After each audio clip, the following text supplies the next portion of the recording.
juice themselves back up. And they got those. Multitask. We multitask over here at TCMS. This is how we multitask. The company, man, going to Put back together if I fuck it up. I'm probably. You ready?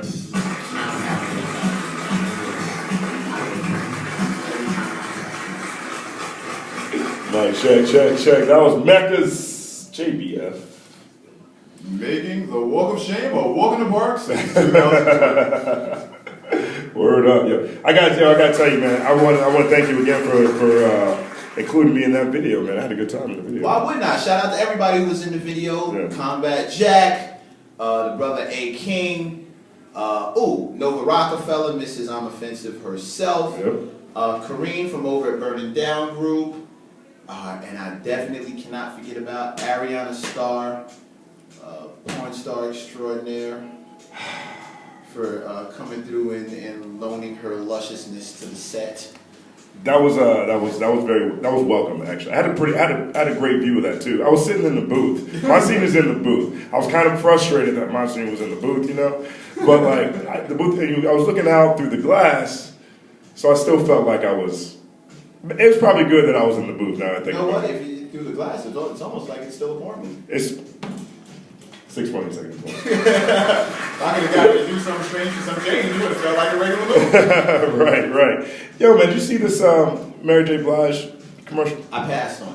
You heard about it? I heard about it, but I passed on it. I'm way too excited that Android users get Instagram bitches. Yo, that was Sending out nothing but Instagram is popping. We got that shit. Fuck all you fucking iPhone users. You elitist sons of bitches run around here mad at us because we can't get Instagram. Now we got that shit. Fuck all y'all. Somebody tweeted some shit was like, yo, Android users having Instagram is like letting project people in the gated community. Yeah. Well, yo, we here now, baby. And y'all are getting mugged. That's what happens. The project people is here. We taking all the chicken, all the waffles, all the biscuits. Run your wife. This is what's popping. I'm straight hating. I'm hating. I got a BlackBerry. We ain't never getting Instagram. Oh, wow. We take horrible pictures. You still got the Struggleberry? Struggleberry. Struggleberry? Hey man, you gotta watch about me. Can't be talking about my Jack birthday account. I didn't call it Struggleberry. I called it BlackBerry. Yeah, but you went with it right after. it's sometimes. Gotta watch all your friends leave the BBM chat. Like, you know what it is? shows up anymore. You know what it is? I like buttons, man. I need buttons on my phone, yo. I really feel like buttons might get me out of trouble. Like if I have to let's say I get kidnapped, thrown in the trunk, and I got my hands behind my back, and I can reach my phone. I can probably with buttons figure out how to unlock it and send an emergency message. But touchscreen is a wrap. It's not even gonna happen. Yeah, man, you got buttons. You gotta have buttons. I gotta have Instagram. Word up. Still got my Instagram. So congratulations to all the Android users out there. Shout out to all my cell phone Android wars. You know, Nicki Minaj's debut or follow-up album just came out today. Roman Reloaded.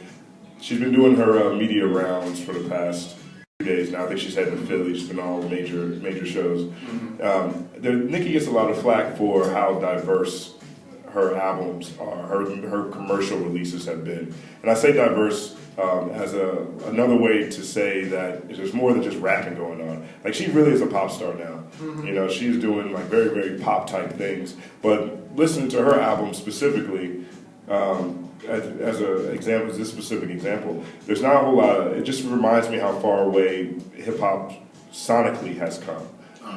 For one reason or another. Like there's very few samples, for example. Mm-hmm. Everything sounds like fist pump, electro, Vegas club, jumping up and down, leave your rhythm at home because you won't need it type music. You know, like when you're putting together a project, Miami Coke music, there you go, right? Yeah, I got you. So like, but you know, and the more artists I talk to, and the more, especially producers I talk to, they are afraid of samples. Mm-hmm. It's more difficult to exploit the licensing opportunities on a song or an album when there's more samples in there. Did you think about stuff like that when you're putting together I Can Explain? No, because money is not my priority. I don't chase money. I never have. I chase my dreams. Mm-hmm. My dreams entail me making some of the best product that I can and giving it to people and putting it out there, doing shows. That's what I'm interested in. Now, you give me a couple of years, who knows, my business mind might change. I might, you start doing little things here and little things there for money, this also becomes not so important because there might be some dough involved. That you Right. don't do this because they're not paying you enough, or you do that because they are paying you, and you do stuff like that, and you end up, doing a McDonald's commercial, Yeah. singing your heart out about fresh lettuce. Yeah. That's kind of where it ends up. So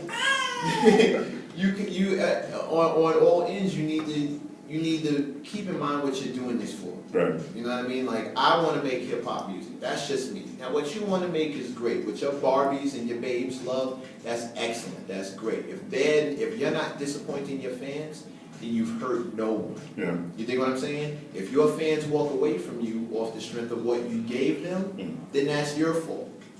Plain and simple. Right. My fans, few and far between that they may be, are digging what I'm doing. So I'm going to keep giving them more of what I'm doing. And the way my fans are, as influential as the people who love me are, they're going to attract other like minds. And Yeah. I think there are more like-minded people out there than we give them credit for. Word up.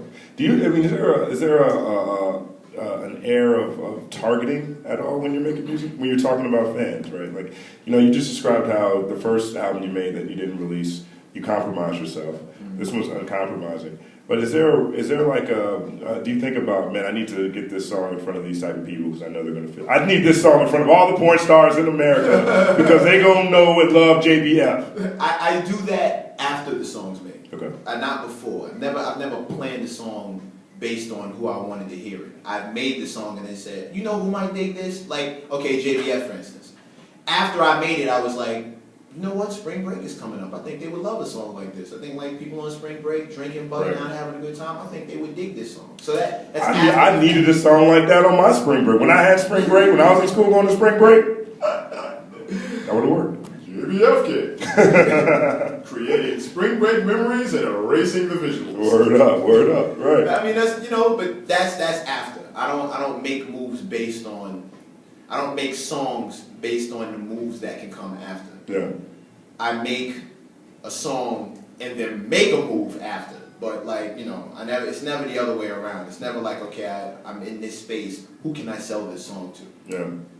Before I make the song, like who needs a song? That's what I'm trying to say. It's not like who needs a song. Okay, the nerds are over here. Let me make something for them. These guys are over. Nah, I make the song. Now, who do I think this fits with? Yeah. And if it does, more power to them. You know what I mean? If it fits, more power to them. It definitely doesn't fit the preschool crowd. Like, who am I selling this to? Like, who's going to be digging this? Mm. But the people that I'm going to get it to are people who are still like me. Yeah. So that's all I'm looking for. You described earlier how you're really comfortable in your own skin, and it absolutely shows on stage. You have one of the most dynamic stage shows that I think Appreciate you. of any, especially of an artist who is still approaching their release. I mean, you haven't toured this album yet, for example. No, I haven't. Right, you can't because it's not out. Unfortunately, yes. Sponsors. Poke, nudge, hint. Right. So when you're writing these joints, right? When you're writing these joints, are you thinking about stuff like breath control? Are you thinking about where your syllables need to be so that when you're rocking them live, they're actually audible? I wish I could sit here and tell you that I put that much detail into it, but I really don't. Yeah. I haven't run across those problems with the songs that I've come up with, and I don't expect to. But I do practice my joints before I get up on stage and do something. Right. I do make it a point to run through and make sure the song is completely memorized, and that once that's done, my breath control finds a way. Right. You think what I'm saying? Whether I gotta work it out with my DJ or work it out with Pac FM, shout out to him who holds me down on stage a lot of times. Like whether I gotta work it out with one of those two or I can do it myself. Like my breath control always finds a way. So I wish I could sit here and tell you I'm this ill